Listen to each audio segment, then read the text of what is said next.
रहीम। अस्सलाम वालेकुम dear students, professor Zuhaib Rahman अपने नए लेक्चर के साथ आपके साथ है। स्टूडेंट्स, हम पढ़ रहे हैं बीएससी मैकेनिक्स का chapter number 4, centre of gravity, centre of mass and gravity. आज हम जो टॉपिक डिस्कस करने जा रहे हैं वो है centre of mass of a body consisting of two parts. यानी अपने पिछले लेक्चर्स में हमने पढ़ा था कि अगर कोई बॉडी जो है वो रॉड की शक्ल में हो या लैमिना की शक्ल में हो या कोई सॉलिड बॉडी हो, इस तरीके से कोई सॉलिड बॉडी हो, तो उसका सेंटर ऑफ मास कैसे फाइंड आउट किया जाता है।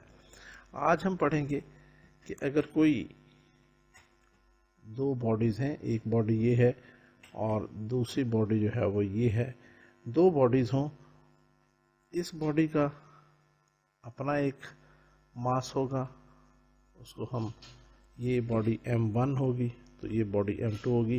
तो जब इन दोनों को इकट्ठा करेंगे तो जो नई बॉडी बनेगी उसका मास भी यकीनन बढ़ जाएगा, तो उसका सेंटर ऑफ मास भी चेंज हो जाएगा। वो सेंटर ऑफ मास हमने फाइंड आउट करना है।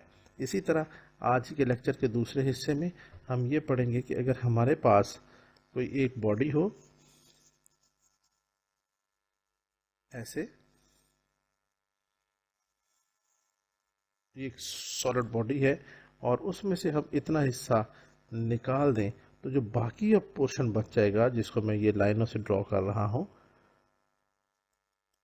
इसका जो सेंटर ऑफ मास है वो कहाँ पे वाक़या होगा। तो ये दोनों हमने आज क्वेश्चन सॉल्व करने हैं। तो इससे पहले कि हम सबसे पहले ये वाला थ्योरम का क्वेश्चन सॉल्व करेंगे जो कि है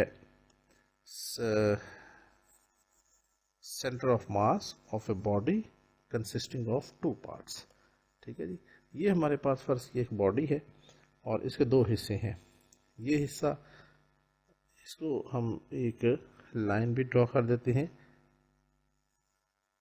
ये, और फर्ज कर लेते हैं कि ये लाइन जो है वो एक्स एक्सिस है और ये बॉडी जो है वो that is symmetric with respect to X axis है। ठीक है जी, तो इस पॉइंट को हम कह देते हैं ये पॉइंट O है और इस पोर्शन का, ये जो इस लाइन से लेफ्ट साइड पे है, ये वाला जो पोर्शन है इस बॉडी का, इसका जो सेंटर ऑफ मास है वो हम यहाँ पे डिफाइन कर देते हैं। वो यहाँ पे पॉइंट C1 के ऊपर है और ये जो बॉडी है ये गोल सी, इसका सेंटर ऑफ मास यहाँ पे है और इस पॉइंट को हम कह देते हैं ये पॉइंट C2 है। यहाँ पे जो मास है वो m1 है और यहाँ पे इस बॉडी का मास m2 है। अब चूंकि ये दोनों बॉडीज हमने इकट्ठी कर दी हैं तो इस पूरी बॉडी का, यानी यहाँ से शुरू में कर रहा हूँ और इसको मैं चले रेड कलर से डिनोट कर देता हूँ, इस बॉडी का जो वेट होगा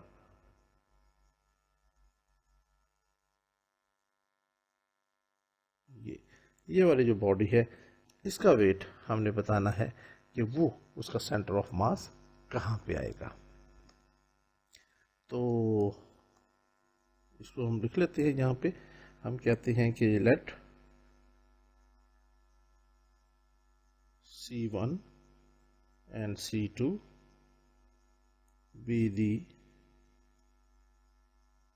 centers of mass of two separate parts of a body where m1 and m2 be their masses respectively।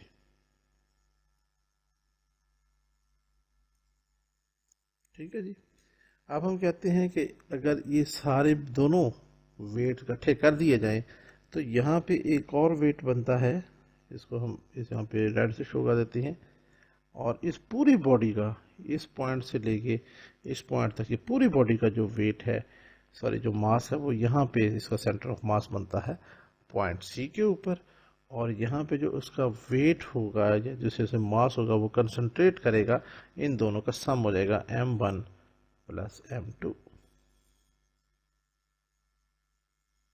ठीक है जी।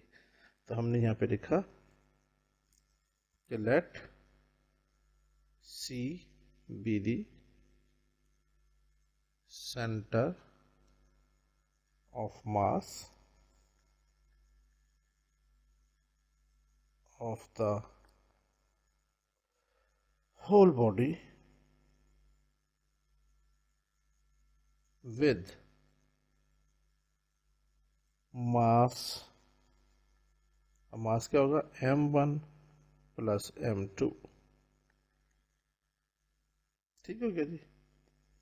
अब हम इन तीनों पॉइंट्स को हमने ज्वाइन कर दिया हुआ है इस पॉइंट ए से, तो हम डिस्टेंस ले लेते हैं। हम कहते हैं कि लेट इस O से लेके इस C1 तक का डिस्टेंस क्या है, हम सबके डिस्टेंस ले लेते हैं। फर्ज किया ये एक डिस्टेंस लिया हमने O से लेके M1 तक, और फिर हमने लिया O से लेके M2 तक, और फिर हमने तीसरा डिस्टेंस भी ले लिया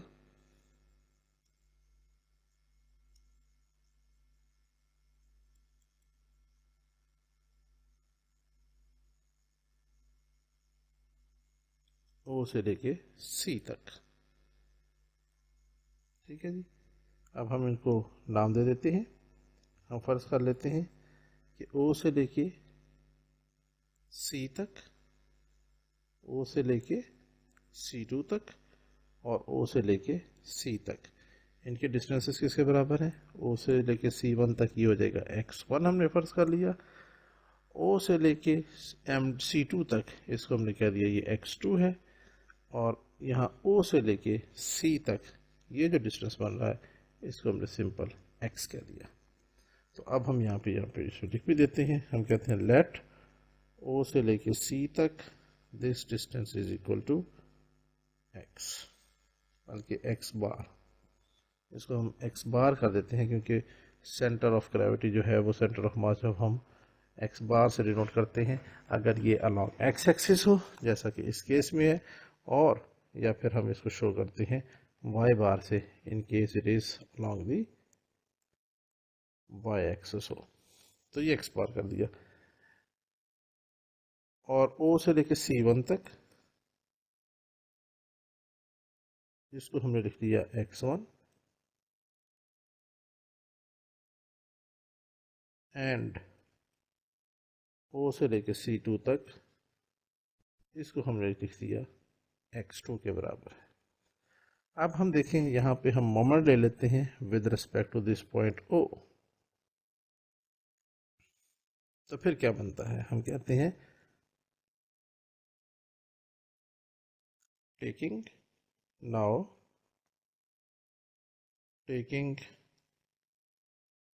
मोमेंट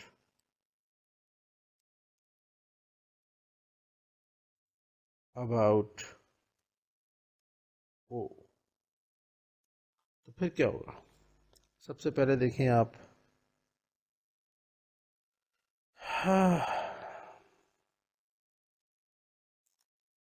ये जो C है ये इन दोनों का रिजल्टेंट भी है, तो हम इसको पहले लिख लेते हैं। हम कहते हैं कि ये क्या हो जाएगा, इसका मोमेंट है जी, इसकी फोर्स m1 प्लस m2, ये नीचे की तरफ एक्ट कर रही है, ज़ाहिर है वेट नीचे की तरफ एक्ट कर रहा होता है, तो ये हो जाएगा m1 plus m2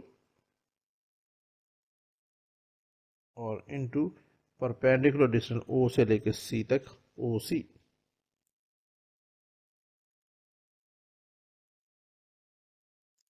is equal to, क्योंकि ये इन दोनों का सम है तो ये इनके एक किस्म का रिजल्टेंट भी होगा। अब इसकी बारी आ गई, ये आ जाएगा m1, ये भी नीचे की तरफ एक्ट कर रहा है इस तरह, और इसका परपेंडिकुलर डिस्टेंस OC1, और उसके बाद आ गया तीसरा m2 और OC2, इसका परपेंडिकुलर डिस्टेंस। तो अब मैंने यहाँ पे प्लस भी लिखा माइनस भी नहीं लिखा, उसके रीज़न है, अब हमने इसकी डायरेक्शन बतानी है जैसे हम पिछले क्वेश्चनों में पिछले चैप्टर्स में करते रहे हैं। हम क्या कहते हैं, हम कहते हैं कि फ़र्ज़ किया यहाँ पे एक सिक्का पड़ा हुआ है, जिस तरह हमने पहले भी बताया हुआ है कि मोमेंट की डायरेक्शन कैसे फाइंड आउट करते हैं। और यहाँ से ये पहली फोर्स है जो नीचे की, फोर्सेस तीनों नीचे की तरफ एक्ट कर रही हैं। ये फोर्स ऐसे नीचे की तरफ एक्ट कर रही है, और ये फोर्स भी ऐसे नीचे की तरफ एक्ट कर रही है, और यहाँ से ये वेट भी नीचे की तरफ ऐसे वर्टिकली डाउनवर्ड एक्ट कर रहा है।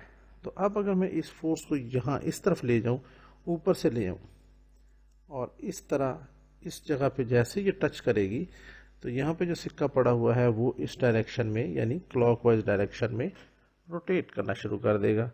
अब इस रोटेशन पे जो डायरेक्शन ऑफ मोमेंट होती है वो हम जानते हैं नेगेटिव होती है, तो यहाँ पे आ जाएगा नेगेटिव।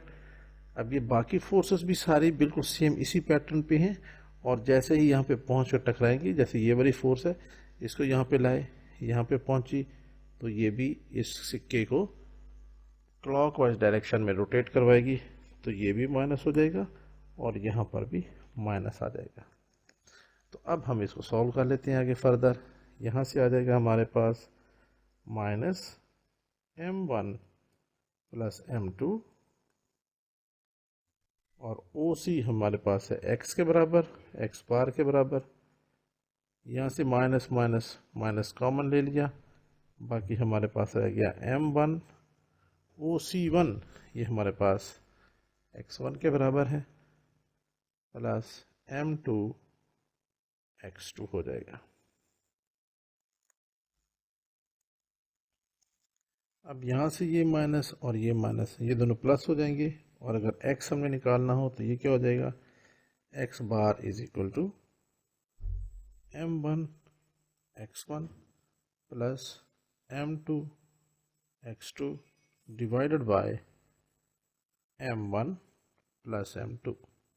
और स्टूडेंट ये वो x कंपोनेंट है सेंटर ऑफ मास का, जो इन दोनों बॉडीज को इकट्ठा करें, ठीक है।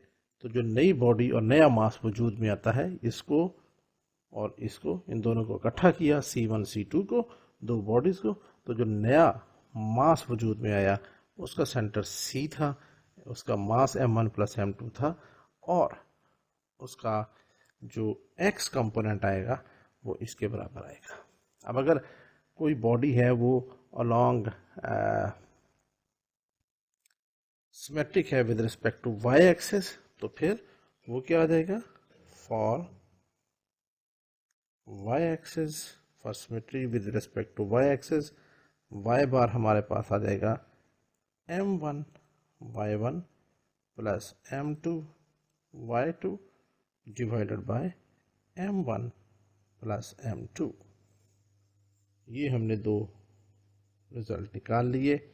याद रखें, अब जब भी क्वेश्चन हमारे पास कोई प्रॉब्लम आएगा जिसमें हमने दो बॉडीज को मिलाकर उनके नया मास जनरेट करेंगे, और फिर उसका जब हम सेंटर ऑफ मास निकालेंगे तो वो इन दो फार्मूलों से होगा। यहाँ पे क्या है, m1 पहली बॉडी का मास, m2 दूसरी बॉडी का मास, और x1 क्या होगा, पहली बॉडी का ओरिजिन से यानी रेफरेंस पॉइंट से अलोंग x एक्सिस डिस्टेंस, ये x1 होगा। x2 क्या होगा, दूसरी बॉडी का जिसका मास m2 है उसका रेफरेंस पॉइंट से अलोंग x एक्सिस, या दूसरे लफ्ज़ों में अगर कोई पॉइंट है मसलन 0 0, या चले 0 0 भी नहीं, 0 6 और 2 कर लेते हैं, तो ये पहली बॉडी का m1 और ये इसका हो जाएगा x1, और फिर m2 और ये x2। तो याद रखें ये हो जाएगा पहली बॉडी का मास, ये दूसरी बॉडी का मास, और इसका रेफरेंस पॉइंट से डिस्टेंस x1 और ये रेफरेंस पॉइंट से डिस्टेंस x2। सिमिलरली ये y बार के लिए भी यही फार्मूला अप्लाई होगा। तो ये था हमारा आज का टॉपिक। अब हम चलते हैं अपने अगले टॉपिक की तरफ जो इसी से मिलता जुलता है, और वो है कि centre of mass of the remainder part of a body. अगर हमारे पास कोई बॉडी गिवन हो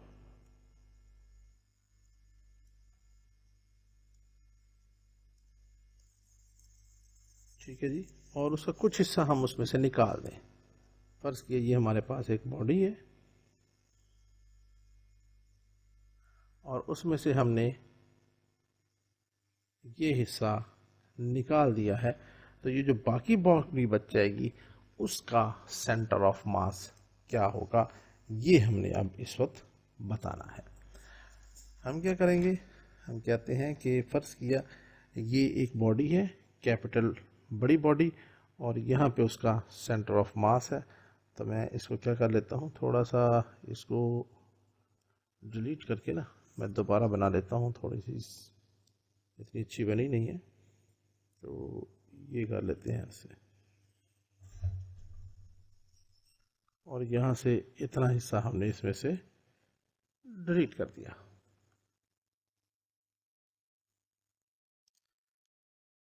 इनको आपस में हम यहाँ पे एक्स एक्सिस के अलॉन्ग रख लेते हैं। ठीक है जी। तो अब क्या होगा, फर्ज किया कि यहाँ पे जो ये बड़ी बॉडी है उसका सेंटर यहाँ पे है, सेंटर ऑफ मास, जिसको हम C से डिनोट कर देते हैं, और इसका मास है m। ये हमारे पास दूसरी बॉडी है जिसको हमने इसमें से निकाल दिया है। इस बॉडी का छोटा सा इस टुकड़ा, इसका हम कह देते हैं सेंटर ऑफ मास, ये था C1 पे, और इसका मास था m1। ये हमने इस m में से निकाल दिया।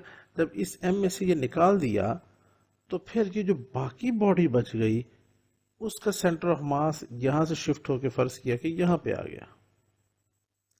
इस पॉइंट को हम कह देते हैं ये सेंटर ऑफ C2 है, और यहाँ पे जो अब बच गया है मास वो क्या होगा, इस पूरी बॉडी का मास m, उसमें से इतना हिस्सा हमने निकाल दिया m1, तो ये बच जाएगा m minus m1। I hope कि अब आपको समझ आ गया होगा। फिर देख लें, ये सबसे बड़ी बॉडी जो बैरूनी है इसका मास था m, सेंटर ऑफ मास था C। ये इतना हिस्सा हमने इसमें से निकाल दिया, जिस हिस्से का सेंटर ऑफ मास C1 था, m1 हमने निकाल दिया। अब जो बाकी पोर्शन बच के इसके निकलने के बाद उसका सेंटर ऑफ मास तो C2 पे आ गया, और मास इसका कितना रह जाएगा, इस m में से जब ये m1 माइनस कर देंगे तो ये बाकी बच जाएगा m minus m1। I hope कि ये क्लियर हो गया होगा पॉइंट।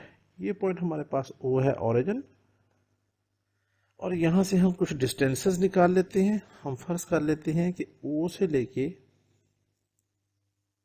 तो C तक एक डिस्टेंस ये है, और O से लेके C2 तक एक डिस्टेंस ये है, और O ही से लेके एक डिस्टेंस C1 तक भी हम निकाल लेते हैं। इनके नाम दे देते हैं हम।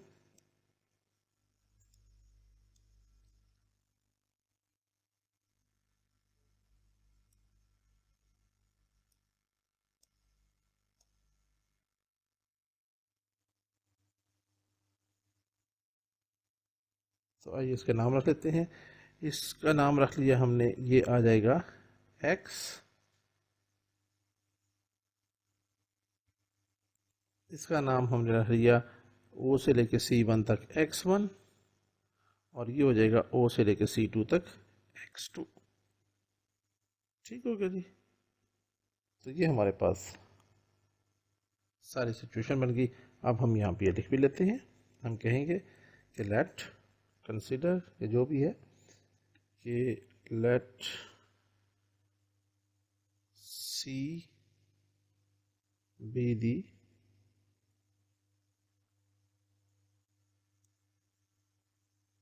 center of mass of the larger body,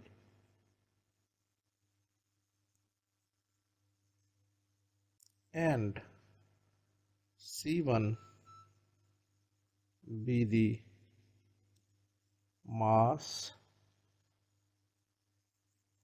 of the removed part of the body. Sorry, C1 be the center of mass. Be the center of mass of the removed part of the body with mass m1. Now let C2 be the center of mass of the remainder. अब ये जो reminder part है उसका centre of mass C2 आ गया. Remainder part with mass m minus m1. ठीक है जी, ये हमारे पास यहाँ पे आ गया है. अब हम कहते हैं लेट, इनके डिस्टेंसेस हम नोट कर लेते हैं. लेट O से लेके C तक, दिस इज x. फिर O से लेके C1 तक, इसको हम क्या देते हैं x1. एंड O से लेके C2 तक, इसको हम क्या देते हैं x2.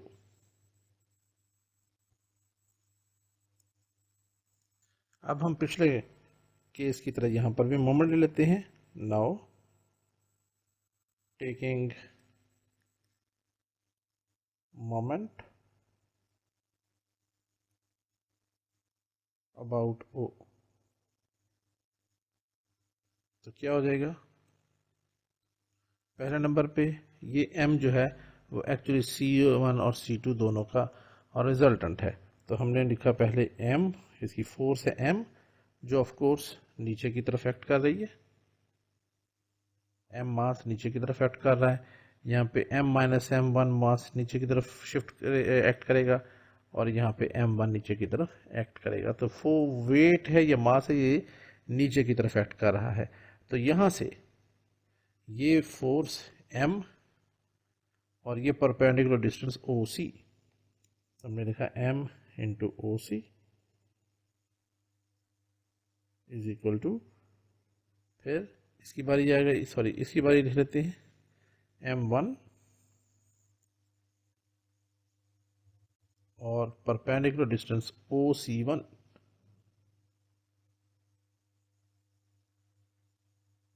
और फिर आ गया, ये आ गया C2 की बारी. यहाँ पे वेट है या फोर्स है m minus m2, m minus m1 और परपेंडिकुलर डिस्टेंस है O से लेके C2 तक, OC2. ये हमारे पास आ गया. अब हमने यहाँ पे किसी जगह भी प्लस माइनस का साइन नहीं दिया, तो वो अब दे देते हैं. फर्ज कर लेते हैं कि यहाँ पे हमारे पास विद रिस्पेक्ट टू O हम मोमेंट ले रहे हैं. तो यहाँ पे एक कॉइन पड़ा हुआ है और ये फोर्स जो है वो यहाँ से हमने इसको पैरेलल यहाँ तक लेके आए और ऐसे जब इसको एक्ट करेगी पिछले केस की तरह, तो यहाँ पर भी ये क्लॉकवाइज डायरेक्शन में कॉइन जो है वो रोटेट करेगा. और ऐसी सूरत में जबकि ये क्लॉकवाइज डायरेक्शन है तो मोमेंट हमारे पास नेगेटिव जनरेट होगा. तो यहाँ पर भी नेगेटिव आ जाएगा. फिर ये बाकी दो फोर्सेस भी इसी डायरेक्शन में है तो ये भी नेगेटिव मोमेंट क्रिएट करेंगे. तो यहाँ से हम इसको लिख सकते हैं, दिस इम्प्लाइज माइनस m और OC की जगह पे हमने लिख दिया x इज इक्वल टू, ये माइनस और ये माइनस, माइनस कॉमन आ गया. बाकी रह गया हमारे पास m1, OC1 की जगह आ जाएगा x1 plus m minus m1 और OC2 की जगह आ जाएगा x2.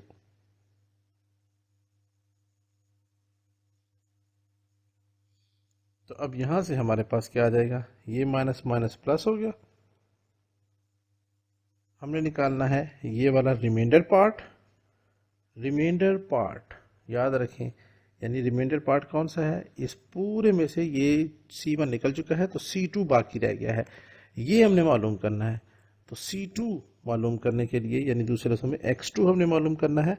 तो ये वाला एलिमेंट उठा के हम इस तरफ ले आएंगे, तो ये हो जाएगा M X minus M one X one is equal to m minus m1 into x2, and this implies x2 हमारे पास आ जाएगा mx minus m1 x1 divided by m minus m1।